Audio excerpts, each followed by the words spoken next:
Luis Pantera Nery.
Pantera Nery.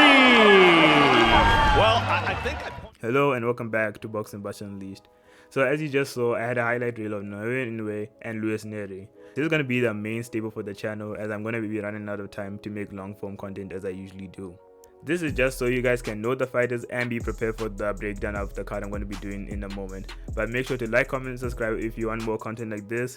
And let's get started with my brief breakdown of Naoya Inoue versus Nery.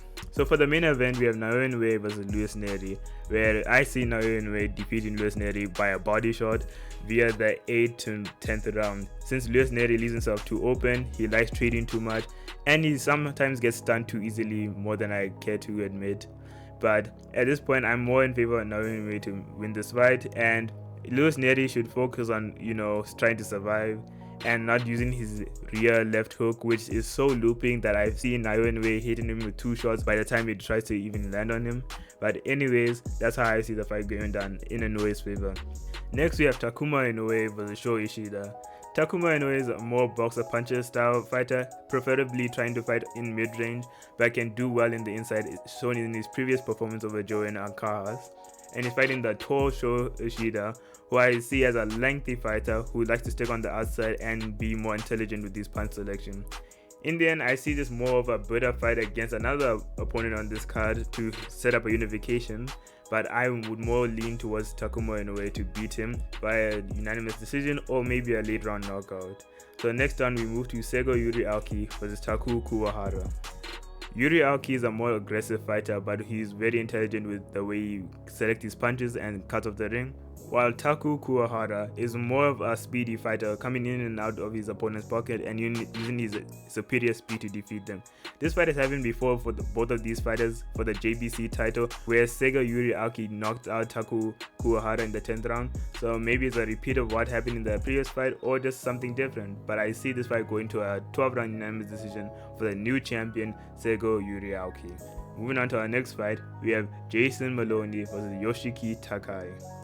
Yoshiki Takai is a very aggressive fighter, but he lacks a lot of defense versus Jason Maloney, who used to be that same aggressive fighter, but has turned into a more intelligent boxer puncher, knowing when to pick his shots wisely after the Inoue bouts.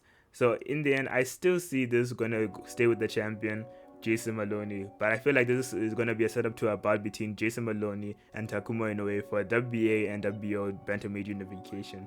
So hopefully that fight happens end of this year, since Takuma Inoue has decided to be more active and Jason Maloney is part of the same promotional company, and this fight can be made more easily. So that's how I see this fight card breaking down. And an added bonus on these videos, I want to have a point system where I give myself points based on how I predict fights. So the pointing system goes, if a fight ends by a knockout, I give myself 1 point for each of the following categories. 1 point for getting the fighter who won right, 2 points for getting the knockout right, and 3 for getting the round right. So that's how I can get the 3 points for guessing perfectly. And if the fight goes by decision, I'll give myself a point for the fighter who got the decision. The second point going for how the decision went, whether it be majority, unanimous, or split. It may sound confusing, but I'll surely build it up over time. For now, my current points are lined at 5 for the previous PBC card of Tim Tszyu versus Sebastian Fundora, where I got Sergey Burchuk right, Julio Cesar Martinez right, Irislandi Lara right plus a knockout, and Isa Cruz right. So hopefully this series gets more expanded, and I sound off, I just didn't get to write a proper script. I'm trying to be more honest with you guys, but hopefully this fight is great.